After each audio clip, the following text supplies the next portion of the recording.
président de la Société d'encouragement pour l'industrie nationale. Quelques mots peut-être sur cette association vénérable de plus de 120 ans. C'est Napoléon Bonaparte qui a été à l'origine de cette association. L'idée était de repérer les innovations en France et dans le monde entier, à une période où on avait pris pas mal de retard par rapport à l'Angleterre, au début de la première révolution industrielle. Et donc cette association a plusieurs caractéristiques. La première, c'est qu'elle regroupe à la fois des scientifiques, des entrepreneurs, des hauts fonctionnaires, des politiques, des associations. Donc c'est un endroit où tout le monde peut se parler naturellement et facilement. La deuxième, c'est que c'est une des premières, voire la première, à être reconnue d'utilité publique. Le statut d'utilité publique a été quelque part inventé pour nous en 1824, sous Louis XVIII, donc ce qui présentait un avantage avec des avantages fiscaux y afférents. Mais on est vraiment d'intérêt général et d'utilité publique. La troisième, puisqu'on parle de forum mondial, c'est que dès le départ également, on s'est voulu international.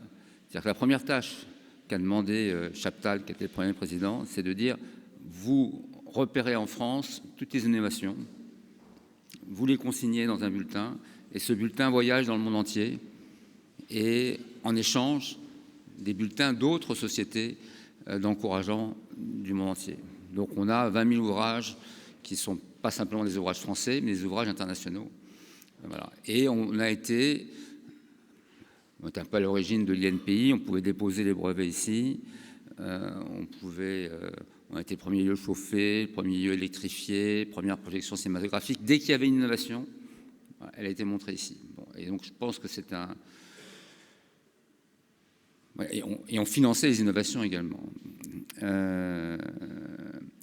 Et quand Guy Birenbaum est venu me voir il y a quelques mois en me disant, voilà, ok, tu travailles beaucoup sur la transition numérique avec l'IA, tu travailles pas mal également sur la transition écologique, hein, avec des colloques sur l'hydrogène, sur l'eau, etc. Mais tu négliges peut-être cette transition démographique qui effectivement me paraît importante, structurelle, avec également pas mal d'innovations dans tous les domaines. Et c'est assez curieusement celle dont on parle le moins, alors qu'elle aura des conséquences économiques et sociales très importantes dans les années qui viennent. Donc je lui ai dit go, je lui ai dit vas-y, on va faire 2 jours et plus, parce que l'idée c'est de continuer tout au long de l'année pour essayer justement de voir quelles sont les innovations dans ce domaine et puis quelles sont les conséquences économiques et sociales du vieillissement de la population. Et vieillissement peut-être parce qu'on est en meilleure santé, mais également parce qu'on fait moins d'enfants. Et on n'en parle pas beaucoup, assez curieusement. Voilà, je ne vais pas être plus long. C'est toi qui as quasiment tout organisé, donc je te laisse la parole et présenter la première table ronde. Et je vous souhaite une très bonne journée. Je resterai là avec vous.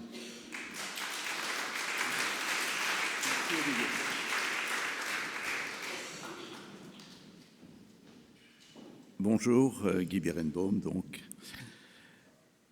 Je me suis intéressé à la transition démographique un peu par accident, parce que j'ai constaté, alors en dehors des concours de circonstances personnelles, j'ai constaté que, par hasard, il y a 30 ans, la une des journaux, c'était « Que ferons-nous quand nous sommes 30 milliards sur la planète ?»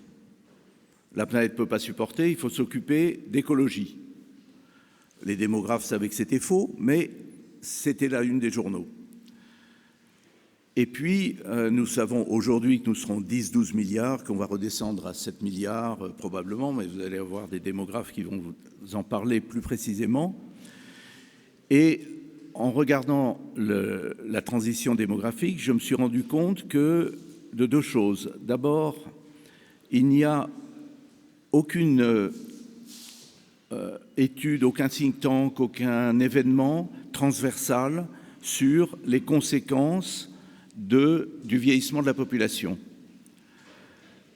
Et le vieillissement de la population, c'est un sujet complètement transversal avec des effets verticaux, horizontaux.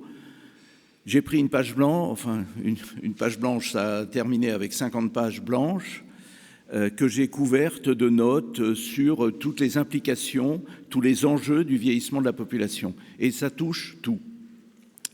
Avec quelques amis, dont un qui va diriger la prochaine table ronde, la première, on a essayé de formaliser et d'essayer d'organiser au début un petit événement, et puis ça a pris de l'ampleur. J'étais très surpris de l'accueil, de la demande, et encore jusqu'à, je vous dirais, même ce week-end, des demandes que je reçois pour intervenir, pour en parler.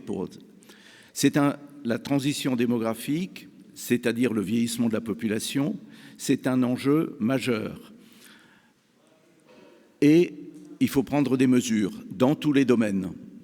Donc, au cours de ces 2 jours, nous allons avoir 12 tables rondes.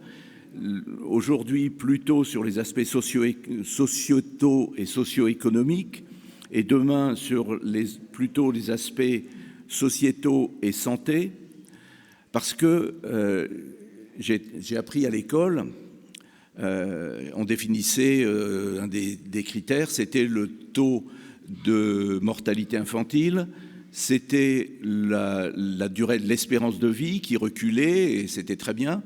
Maintenant, il y a une nouvelle notion, c'est l'espérance de vie en bonne santé. On mourait 2 ans après avoir pris sa retraite, maintenant c'est beaucoup plus long, et on est autonome, en bonne santé. Voilà. Et donc tous ces phénomènes ont des conséquences dans tous les domaines. Donc je vous remercie d'assister à ces jours. Comme l'a dit mon président Olivier, nous allons créer un cycle. Nous allons reprendre les principaux thèmes qui vont être abordés au cours de ces 2 journées, et pendant une demi-journée, une journée, nous allons les approfondir. J'ai donné très peu d'instructions aux intervenants. Moi-même, je ne suis pas là pour faire passer des idées, je suis là pour essayer de réunir du monde et de réfléchir ensemble. Donc, les instructions que je donne, c'est les constats, quelques minutes, parce que tout le monde les connaît. C'est quelles sont les mesures à prendre dans tous les domaines. C'est ça qui nous intéresse. Donc, je vous remercie pour vos inscriptions et votre présence. Et je vais passer la parole aux intervenants de la première table ronde. Merci.